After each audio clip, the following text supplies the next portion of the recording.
In this video, we are going to cover how to map your recently uploaded payroll report. Now that you have uploaded your payroll into your dataset, you'll want to proceed to the next tool, which is GL versus payroll.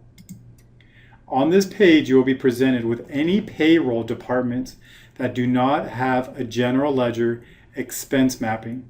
So in my example, I have two accounts, 708440 and 708460, that appear within my uploaded payroll but do not have a corresponding GL expense account. Therefore, the tools do not know where to assign these payroll accounts. So you have the option to create a GL edit rule via this page. So any rules that you add here will be added over under the GL edit rules operating expense pages. So for instance, let's say I know this account goes to line 205, worksheet 18. You then save the line assignments, and now we will see that I have no unmapped payroll accounts. You can also run this compare department analysis where you'll be presented with the CSV file. Within this file, you are able to see by department and a comparison of your GL salaries to your payroll dollars with any dollar variance and percent variance. This allows you to quickly analyze to make sure that your payroll is accurately aligned with your GL salaries. Now, after you've made sure that all your payroll departments are fully mapped and your payroll is comparable to your GL salaries, you can proceed to the Map Payroll tool. On this page, you'll be presented on the left-hand side with all of the data that you uploaded within your payroll. So in my example, these are all of the data fields that were uploaded within the payroll that I put into this data set. Also, down below are all the pay types that were uploaded within the payroll. So there's two sets of mappings. The first one, your natural class. This is where you define your payroll's natural class, account numbers, and descriptions to a standard.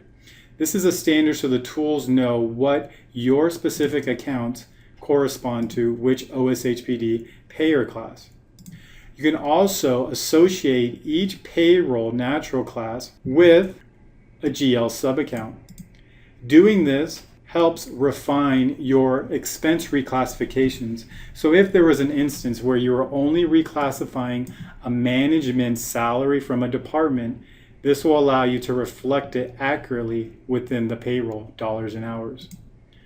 Down below are your pay type mappings. These are basically your regular pay, overtime pay, holiday pay, callback, etc. This is where you indicate by each pay type whether it's productive or not productive, and whether or not the hours should be included and whether or not the dollars should be included. After you have fully mapped all of your payroll data to a standard, you'll want to save your changes. And once your changes are saved, you'll be presented with a timestamp. You also have the option to clear all of the mappings just in case you wanted to reset them or start fresh. So once all of your mappings have been saved, you'll want to proceed to the next page, which is export your mapped payroll. On the export page, you have the option to export your data maybe for a particular sub-account or department, but that's an optional feature as you typically will export the full payroll. You also have the ability to only export payroll accounts that don't have any GL mappings, so you can verify that everything is fully mapped. But typically you won't want to select any of the boxes and you'll want to just export your data. If you ever revisit the tools at a later date and you don't want to rerun your payroll against the reclassified GL, you have the option to export the data without recalculating the payroll. This will quickly present you with your CSV file and won't have to recalculate anything. If none of the boxes are checked and you hit export data, the tools will reprocess the payroll against the most recently reclassed GL. Once you get your export, you'll be presented with the CSV, which contains all of your page 21 and 22 wage information. You'll then want to create your pivot table summary workpapers and detail workpapers for each page, page 21 and 22.